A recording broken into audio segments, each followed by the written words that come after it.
In 1932, Hiram Kiley II, the only surviving individual to have known the Chariton River Raiders, was interviewed on film, providing the only living record of that Civil War-era gang.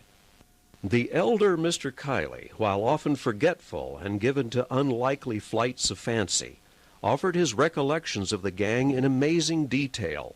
The actual recording of his words is used as the narration of this film. Well, now, I've heard that you want to interview me, that you want to hear stories about the Chariton River Raiders.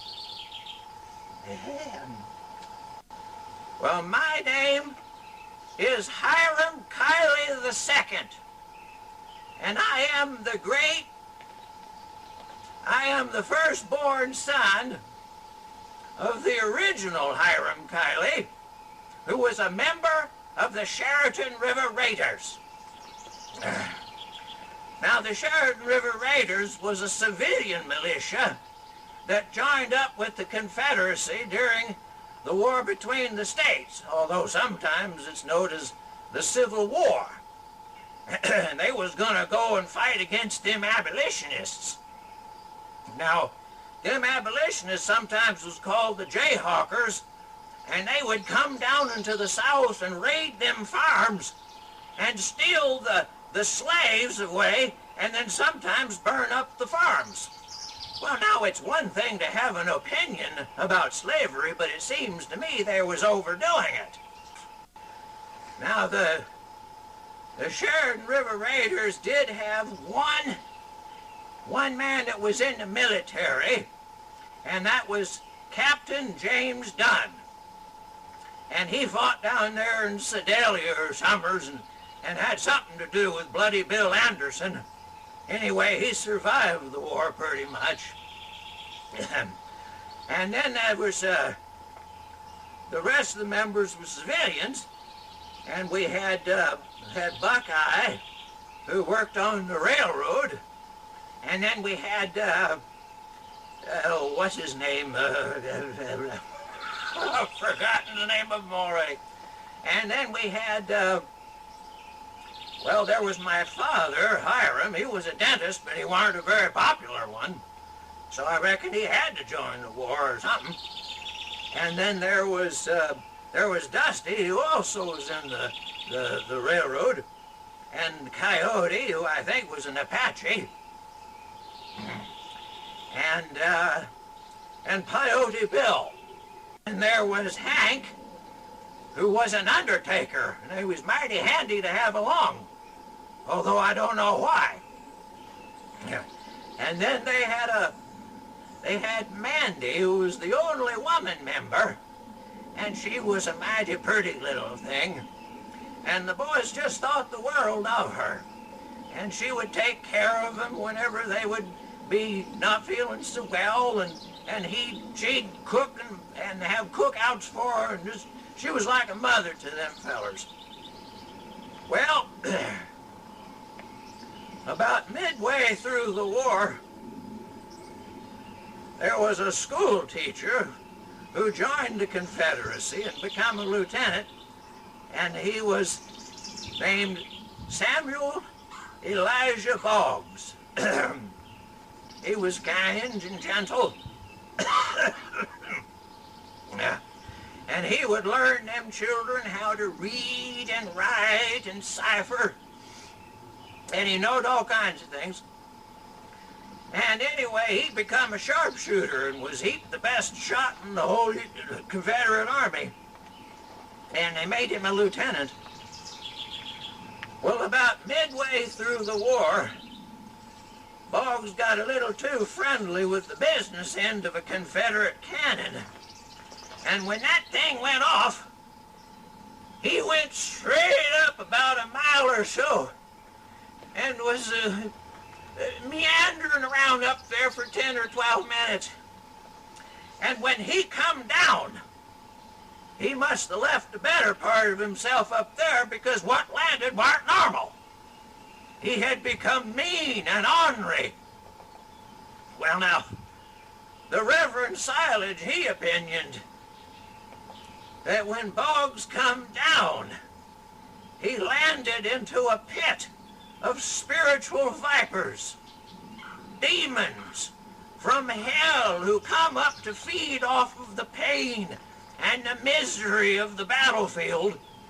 And one of them took up residence in Boggs but didn't offer him no compensation. And that's why he becomes so mean and low down. Well, anyway, with him being all blowed up like that, well, now you can't expect a man to go through an experience like that and remain in his right mind.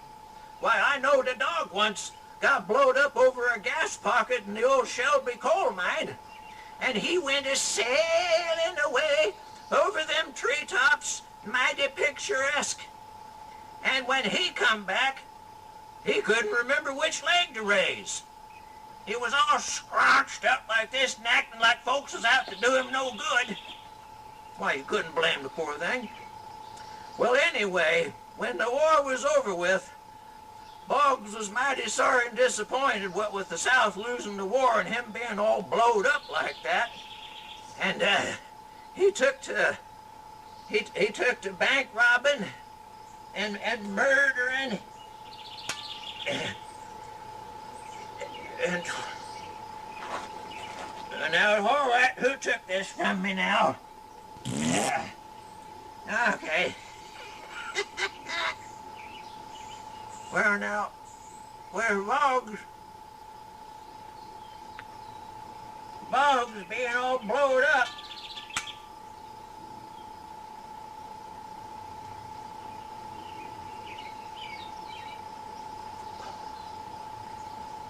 Good thing there ain't no wind today, don't you think? So anyway, old Boggs, he took up a career. He gave up school teaching and become a murderer and a bank robber. And from time to time, folks had come along and tried to discourage him from his current pathway by trying to outdraw him. Well, now that was impossible. It says generally old Boggs would chastise them and rebuke them with a six-shooter and put them into permanent retirement. Well, one day, in a hot summer day, old Boggs come upon Mandy's little spread. And she'd inherited it from her husband, who died in the war, also fighting for the Confederacy. And old Boggs done something terrible. And the Sheraton River Raiders knowed that they had a new war to fight.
Well, the war between the states was sorrowful.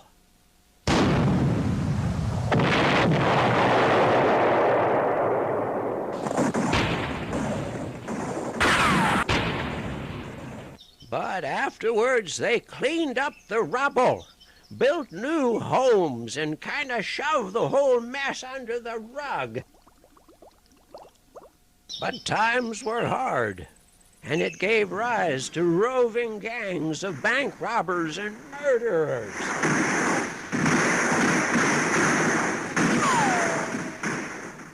But eventually the dust settled, and the land was marvelous again. The skies were clear, and the waters fresh and clean as the first day of the world.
But all lands are marvelous until the devil shows up.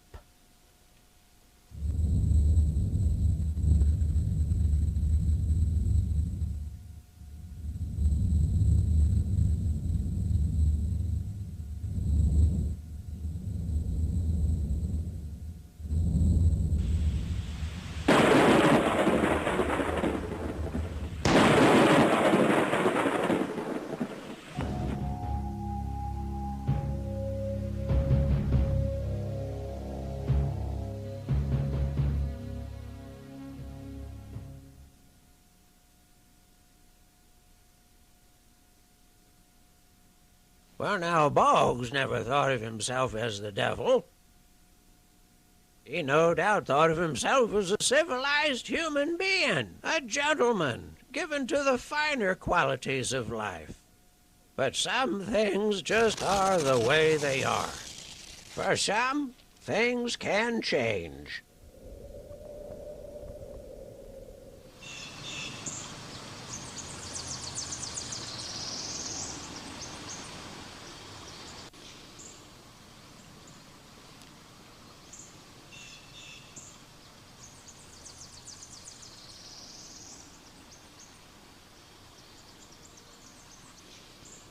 One day, as Boggs camped along the Neosho River in Kansas, a stranger wandered into his camp. And Boggs was as happy as a well-fed dog to have a little chin wag with a stranger, and he was downright sociable. Served him coffee and whiskey, and they discussed the war and told all about their exploits. Samuel Elijah Boggs. Well, I've heard of you. I rode with Bill Anderson. A lot of people. Yeah, go ahead and roll that out there. So you rode with Bloody Bill, huh? What'd you do? What outfit were you with? I was a sniper for him, you know, because I growed up in Kentucky in the long rifle. How about a little more coffee? Yeah, maybe will. Thank you. You're welcome. Bloody Bill, really hit the paint. Well, they flapped their jaws at one another and had a grand time. Talked about all kinds of things.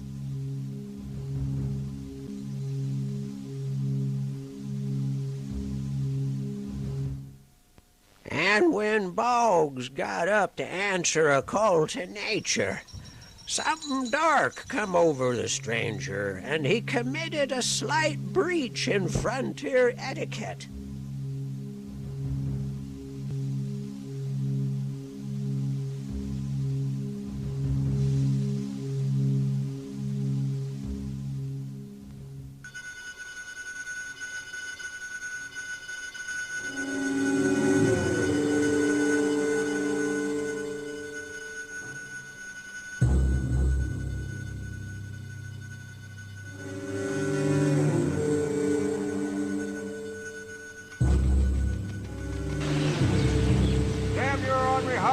Stop right there.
Well, Boggs did his noblest to live along the Neosho River.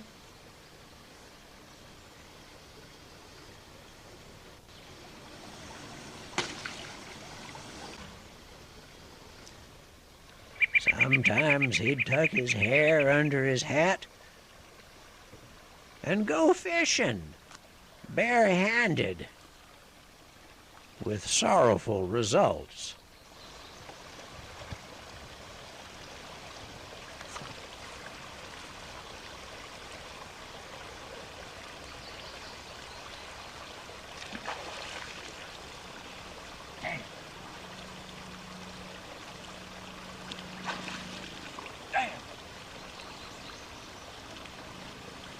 Starved to death at this rate. I give up.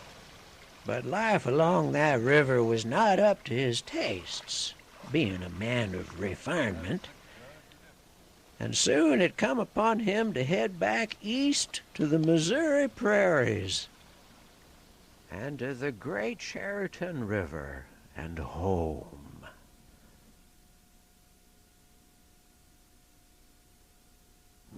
So Boggs set out on his horse and meandered across the prairies and past the lakes, and then the snow of winter. It was mighty cold on that trail, but eventually he made it.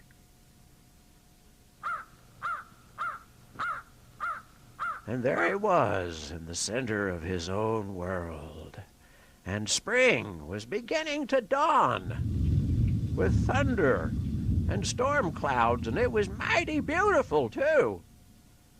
He couldn't have been happier. And then one day, in central Missouri, he ran into something fairly common.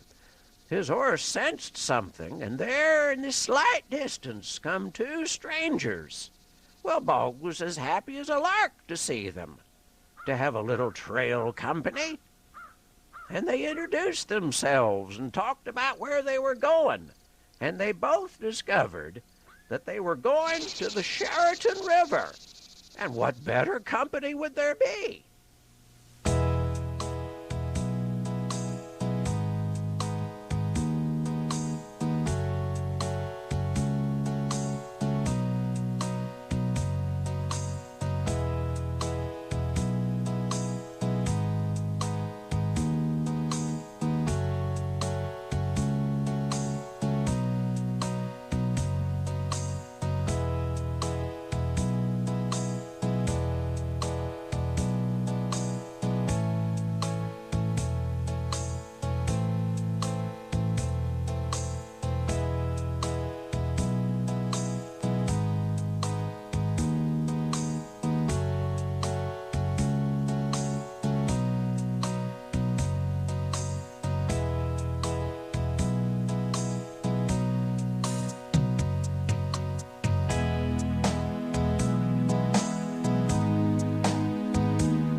Now, before Boggs went off to fight for the Confederacy, he handed over his little spread for safekeeping to a feller everyone called Flapjaw Farnsworth.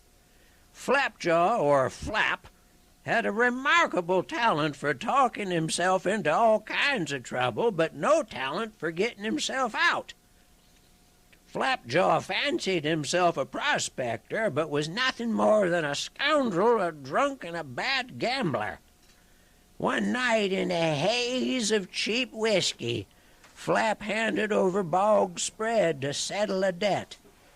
When word come back that Boggs had been killed, Flap figured the spread was easy pickings, and that was the end of the matter. But Boggs had ears that reached far and wide and got wind of what Flap had done. Having already killed a hatful of Union soldiers and one thief, Boggs figured one or two more wouldn't make no difference. With that in mind, he went hunting for Flap to negotiate.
Give your soul to God.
And in the spirit of Christian charity, he even arranged the funeral for his old friend.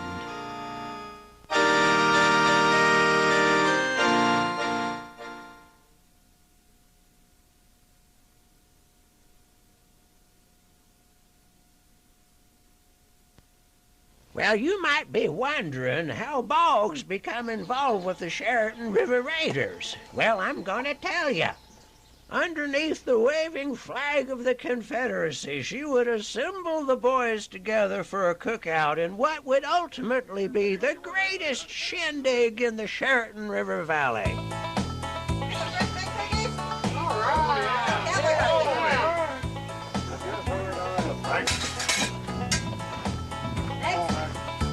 You ain't invited.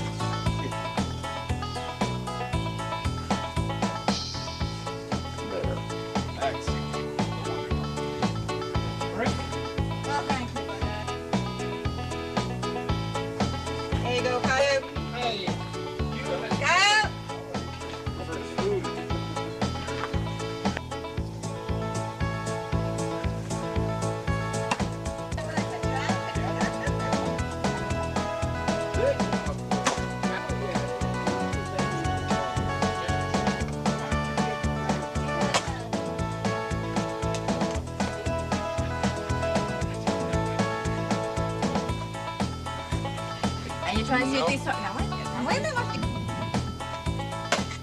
But yeah, that's one of the.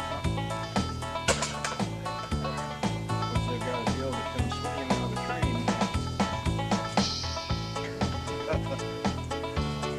Just keep practicing. You'll get it back. I'll speed.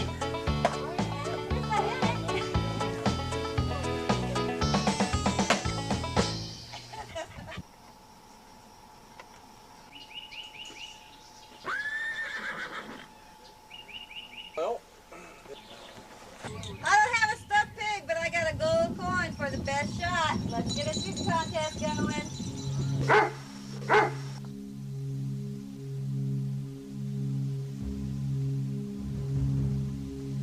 That's interesting.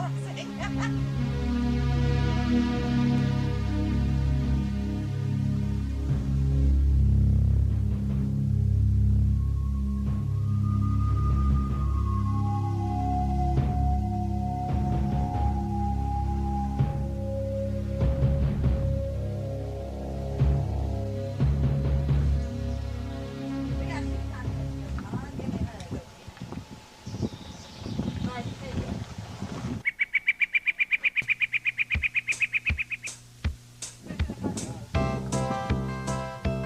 All right,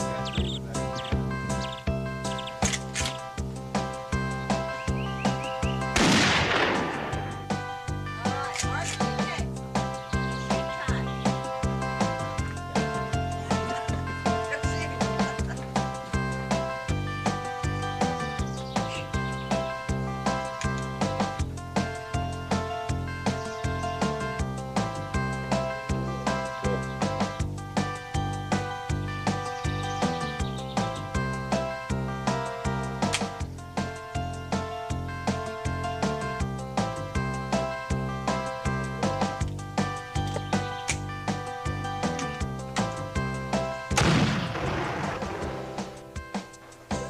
Well, if them fellers were rusty, they was gonna need a whole tub of lard to limber them up.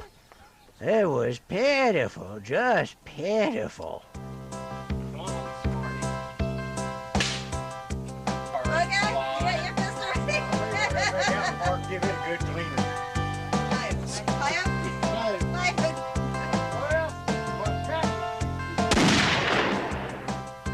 I didn't know those were rolling.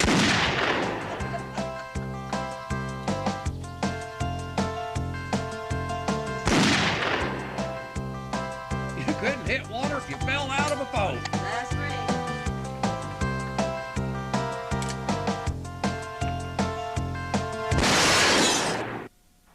And we have a winner.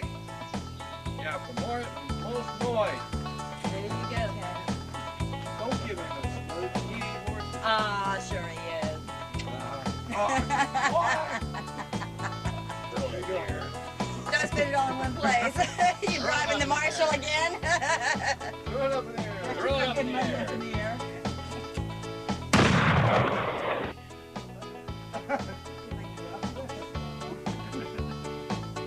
They put holes in them. Throw it up in the air. Head off.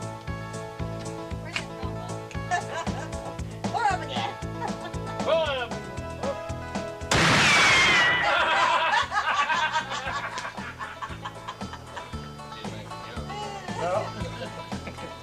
He gets one. Boys better head for home. Looks like rain. Later, Randy. See you, dude. Bye. Look out, you take coffee with you.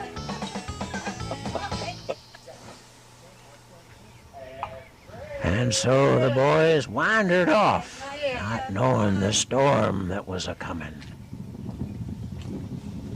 You boys take care. Bye. Don't be strangers. See you soon.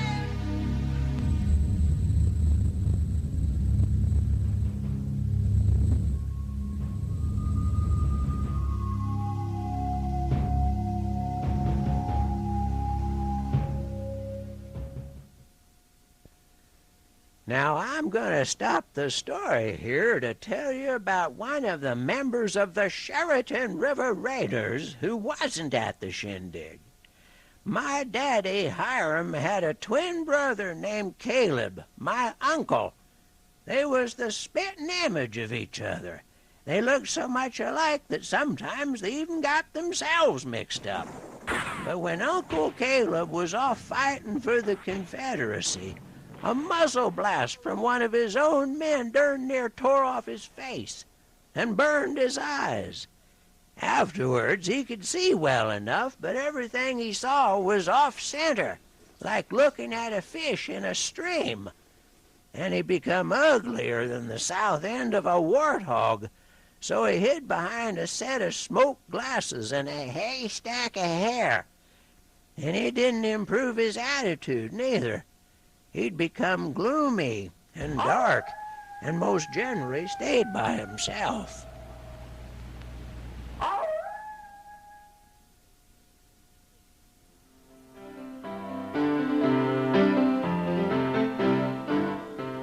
Now, Dusty didn't like to talk about the war. Instead, he put it behind him and opened up a saloon he called the Saloon. It was the Sheraton River Raiders' favorite watering hole. They marched through the swinging doors, drunk or sober, and jawed about their wartime experiences and bragged about their bravery, each confident that he had done something noble and heroic that brought about final victory. It didn't matter they fought for the South. They drank and gambled and laughed like blue jays, with nothing more on their minds but what time they was gonna roll back in the next day.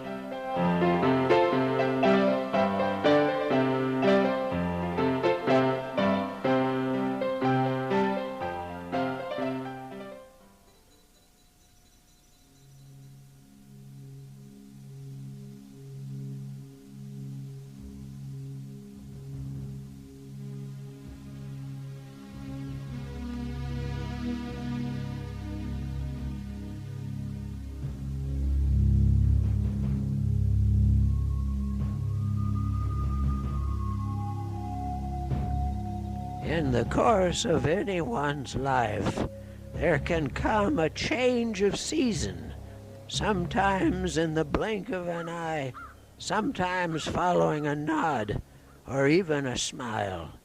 And in that slight turn, nothing will ever be the same.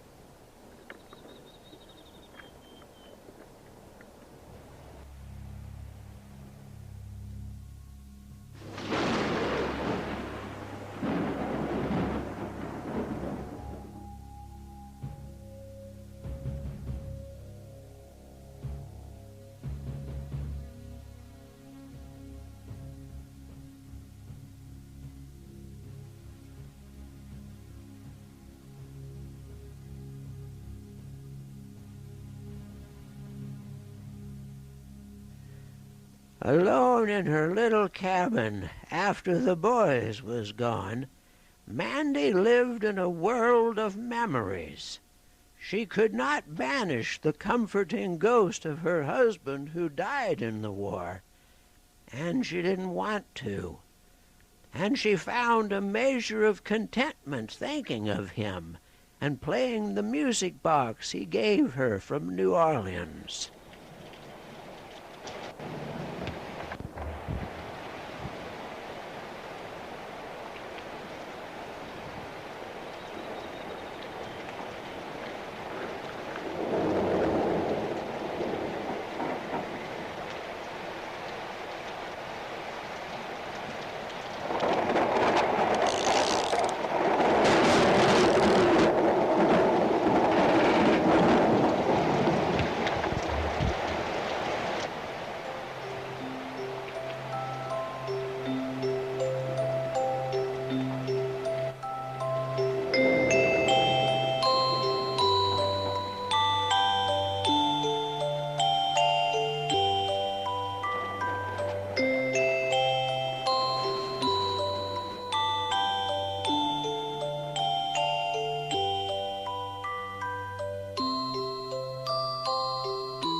are you, mister? I'll have anything you want.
The murder of Mandy made sense only to those who understood the days following the war. But in Boggs' world, the bucket of nastiness was overfilled, and he could be as vile and as offensive as he could be friendly and neighborly. Coyote Bill found Mandy the next day when he was bringing her a loaf of bread or a dead chicken or something, and saw the gold coin on her forehead. He ran like blazes to the saloon and found Caleb, who said he heard a story about a farmer school teacher named Boggs who turned from books to guns.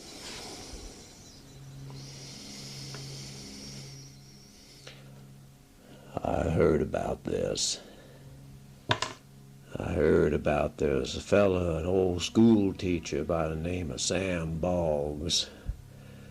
He taught all them children how to read and write. Then he went off to join the Confederacy. They say something happened to him. And when the war was over, he became mean and ornery. And he decided that he was going to leave a little calling card, a little coin on the forehead of his victims. I have a funny feeling old Boggs is here to pay us a little Sunday visit.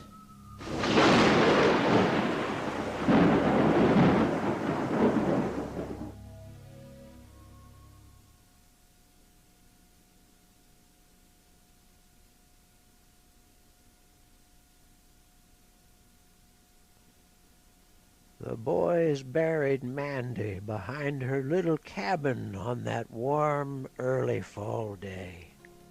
There was nothing to be said.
The boys met in Dusty's saloon as usual, but their hearts weren't in it. The saloon was crowded and noisy, but they weren't listening. They played cards like dogs sniffing fence posts. No idea why, just something to do. They threw pennies and 10-cent pieces with no real heart and drew bad hands. Hiram come in, followed by Coyote Bill, who just sat and stared. The drinks were too many. Caleb wanted to bet higher stakes, but didn't realize that he'd thrown in the golden coin found on Mandy's forehead. Coyote was the first to notice. The game stopped. Everyone knew they couldn't just whittle away the hours. They had to find Boggs.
Howdy, Caleb.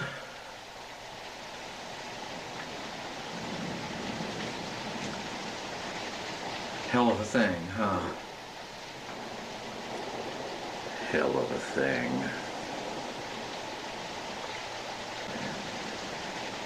Going after Boggs is going to be tough. We're soft. I haven't fired a gun in 2 years. That's the least of our worries. You talk to Coyote. He knows. He says Boggs moves like a wolf. And you can be damn sure that as we're hunting him, he'll be hunting us. Coyote would know. I'm thinking I should go after him. Are you touched in the head? You're half blind. I see well enough. Oh God, Caleb, don't do that. Don't do that.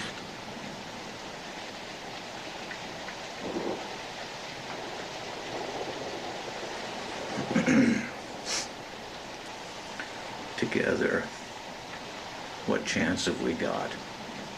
We'll shoot each other. The only one who stands a chance is Coyote. He'll hunt Boggs like he hunts wolves. And that is exactly what he's gonna do. Without talking to the rest of us. You know how he is. He's an engine. Got a streak of a hawk in him.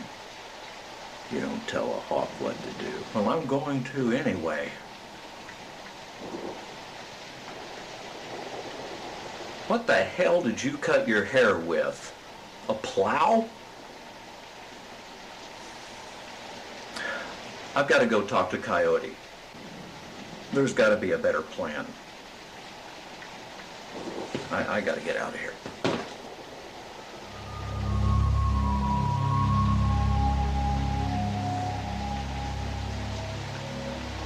You don't tell a hawk what to do.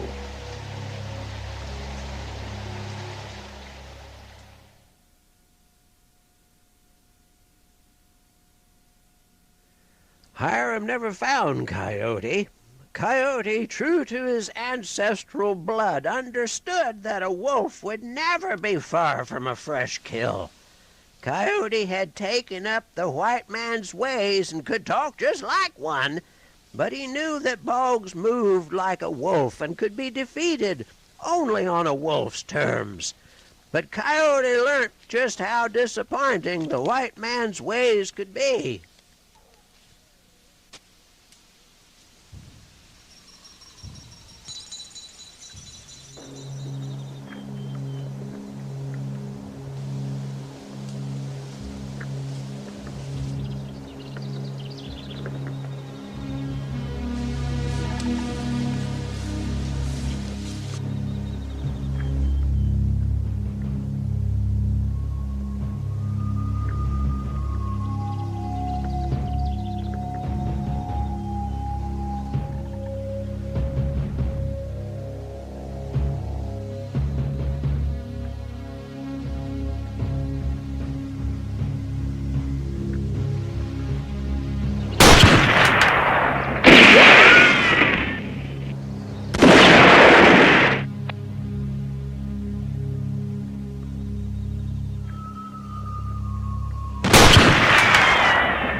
After that, Coyote hadn't much use for the white man's weapons.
There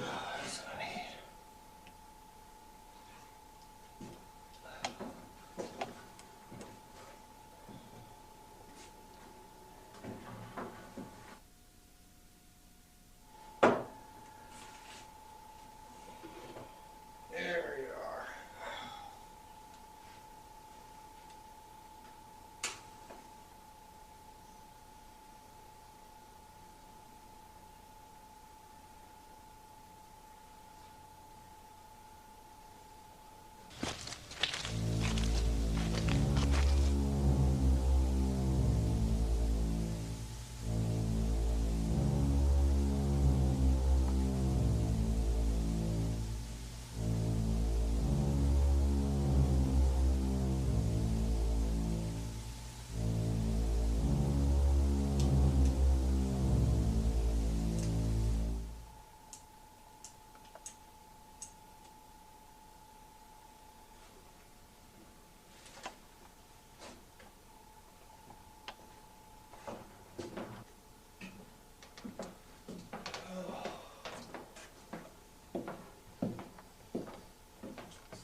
Well, Coyote Bill didn't appreciate having his cabin redesigned in such a fussy manner. It was not to his taste. And even though no gold coin was found on the premises, Bill had a fair idea this was Boggs' doing. But Boggs wasn't using good judgment, so Bill laid low during the summer, and when the trees begun to change, he talked Hiram into a little adventure.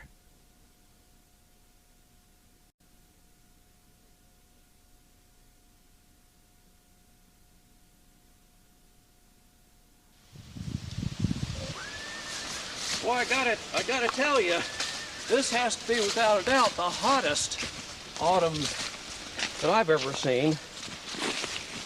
Here we go. Yeah, it's not as bad as 63. Well, I tell you, in '63, everything was pretty hot back then. We were in those uniforms. People were shooting at us. There was gunpowder everywhere, explosions everywhere. Yes, sir, I'm telling you right now, if I had a horse's hide, I'd be frothing. It's been too many years since I've stopped through the bush. And I don't know if I'm getting old or if I'm getting out of shape or if I'm just thinking I'm getting old. I think there's a pretty good place up here where we can, I tell you, I'm out of shape. I tell you, I'm about killed. Getting pretty tired. Probably both. Quiet! Where the hell are the horses?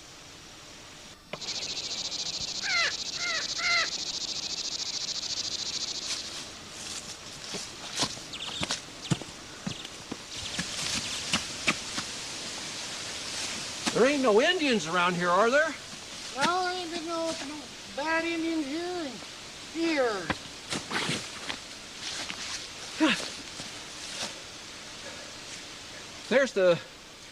There's where we had them tied up to. Well, maybe they wandered off. What the hell is going on here? Well, we ain't gonna be able to do much tonight. Might as well go ahead and make camp. Tom, put that thing away. I don't see nothing. There's a track here. It's Boggs. Where? Now, would you put that thing away? You're going to kill me. No. I've never been in this position before. But, I guess it's not all bad, because we're not too far from Zeb's cabin. Zeb, remember that old prospector? He found a gold vein. He came back here. He built a cabin, and he lives out there in the wild. Old Zeb. No, I don't. Oh, yeah, you do too. He was that guy. Horses. And because he said he said that a mule was smarter. In fact, he actually claims that his mule led him to the gold vein. Now he's got the gold. So I'm not going to dispute that. I know there's some strange things that's been going on. I wonder if Boggs is watching us right now. Do you think it's just my imagination? It's possible. It's possible, I suppose. I doubt. He's probably long gone by now.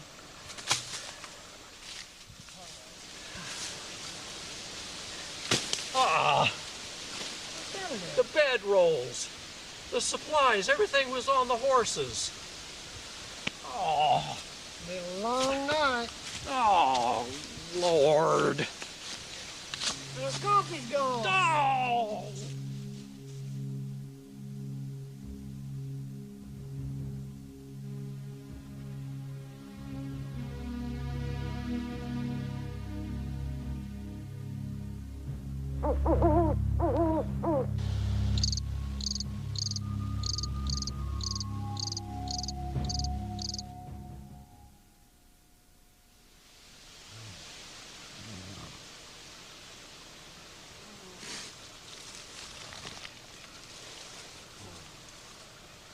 Get out.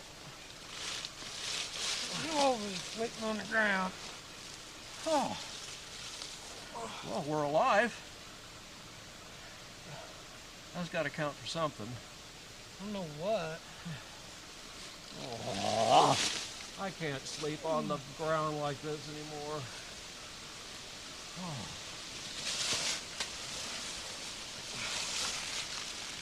Man, I wish I had some coffee.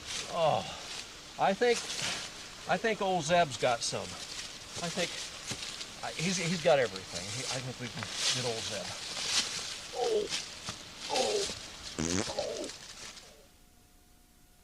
Now, what them numbskulls didn't realize was that Zeb's cabin was right behind him all along. I'm pretty sure that Zeb is here today. I'm sure. Hey, Zeb!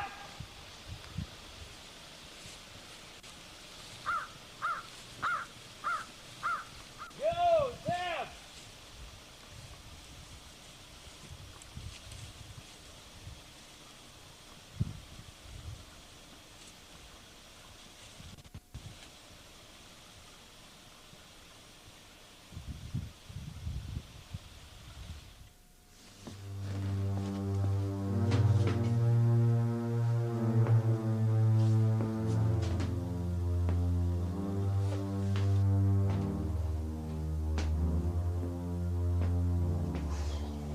it's hotter than blazes in here. That it is.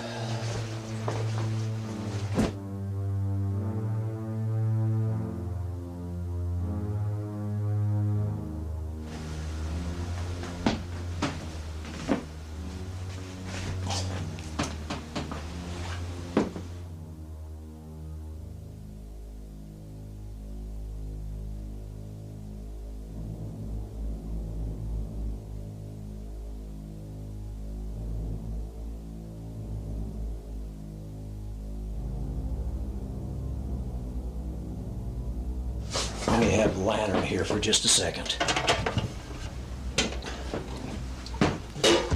God damn!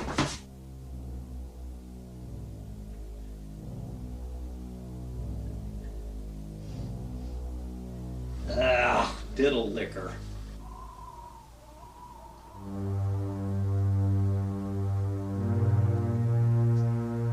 Something happened here. What the?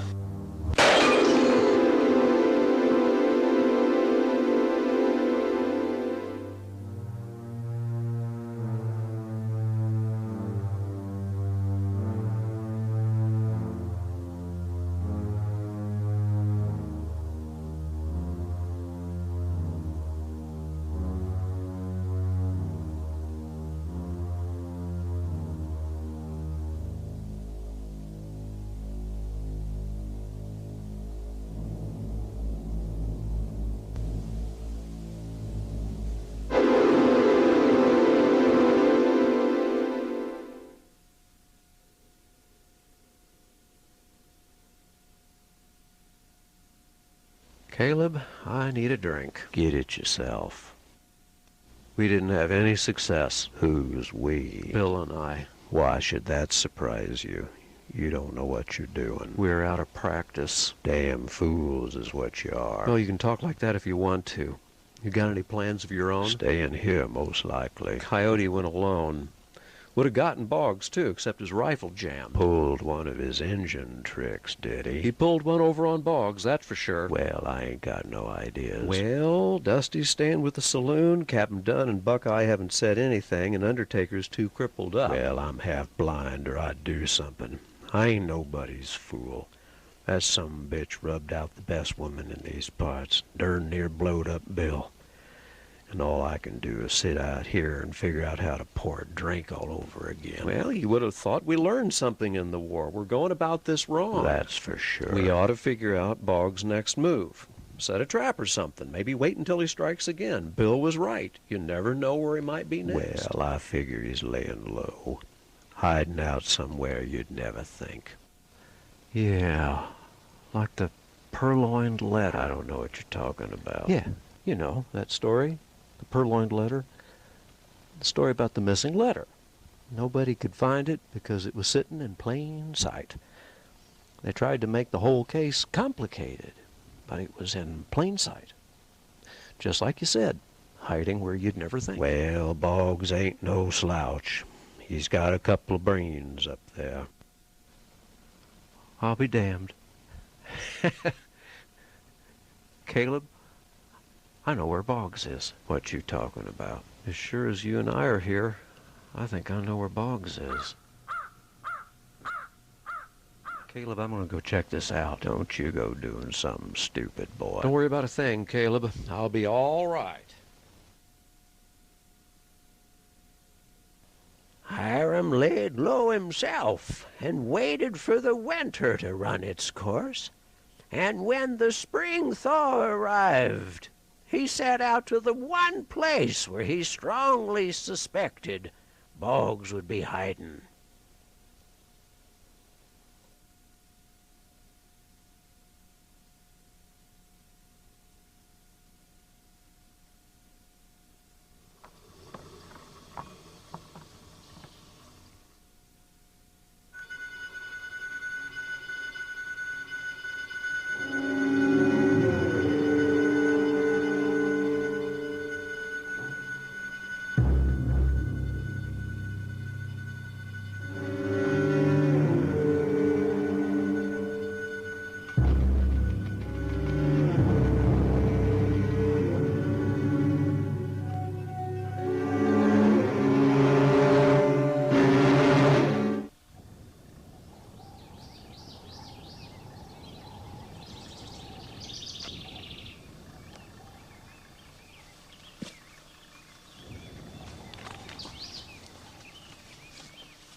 hell is he? I'll take that. Get over there. Get your ass in there. Get your ass in there.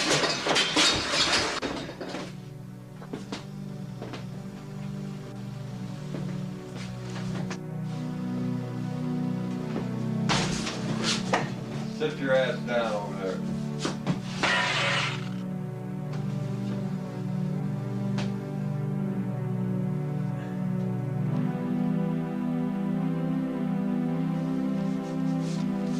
You mind if I smoke? You act like you're a little nervous.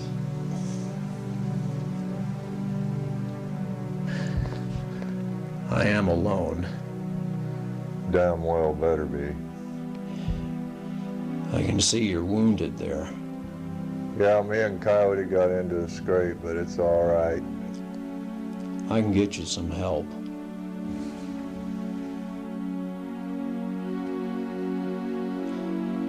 You know, Boggs, I fought in the Confederacy too.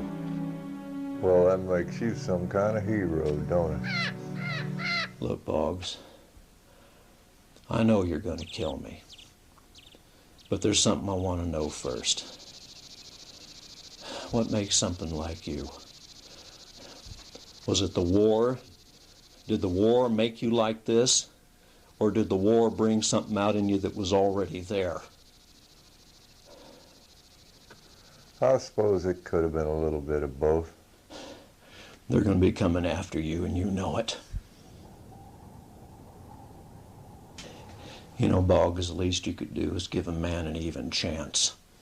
You mean like the one you give me when you snuck up on the cabin? What the hell did you expect me to do anyway? You're a back shooter, and I don't like back shooters. All right.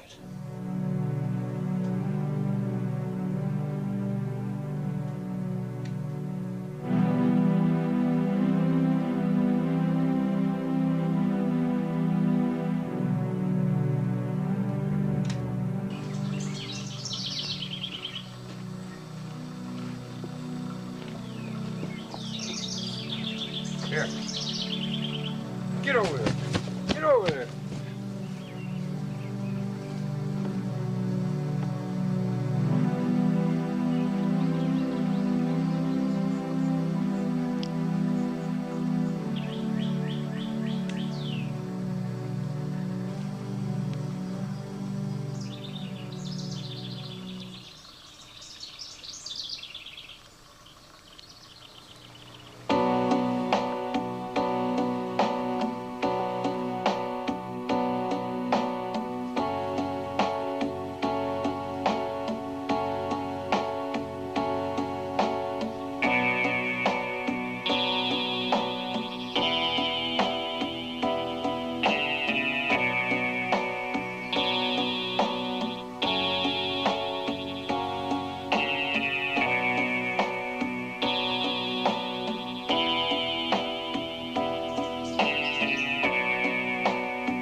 Caleb was never the sharpest tack in the toolbox, but even an imbecile could put 1 and 1 together when Hiram didn't come home. And now Boggs had gone too far as the Sheraton River Raiders was concerned. The time had come to grab the devil by the horns and send him back into the pit.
Okay, guys. How do you want to die today? Think he's in there? I think he's there. There's smoke in the cabin, so you know he's cooking coffee. Say we ought to split up and come in from different angles. I'm gonna take off to what this way. We'll go around over here. Find your spot. Don't shoot unless you know he's absolutely there. Ready? Let's go.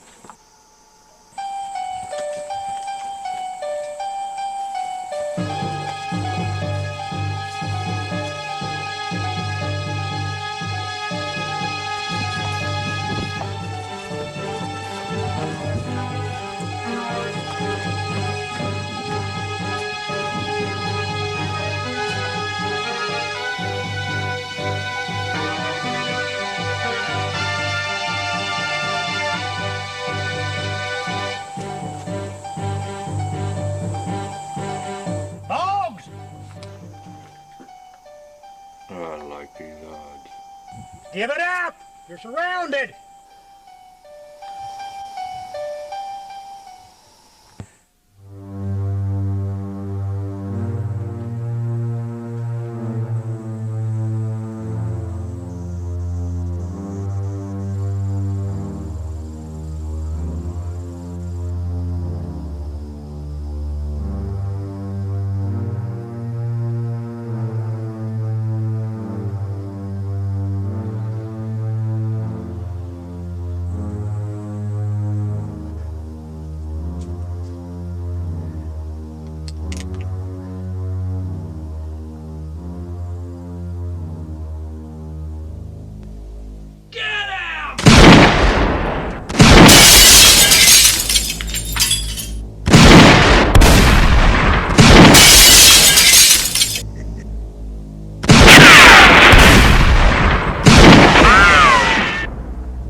Dusty,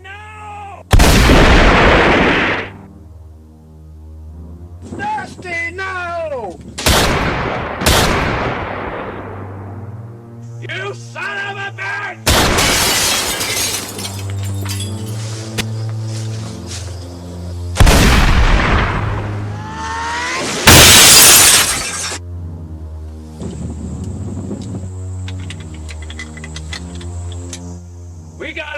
closer!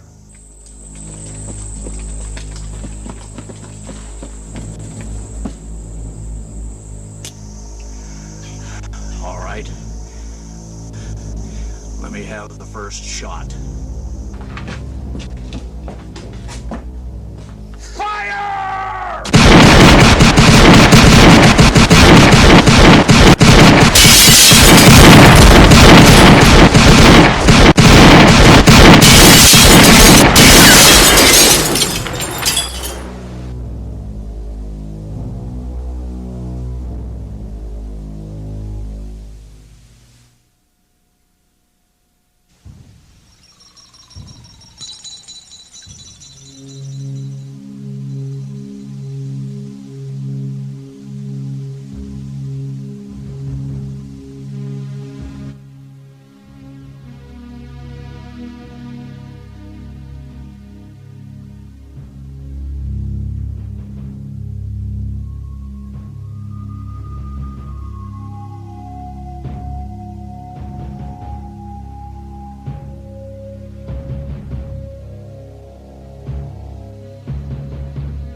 No doubt.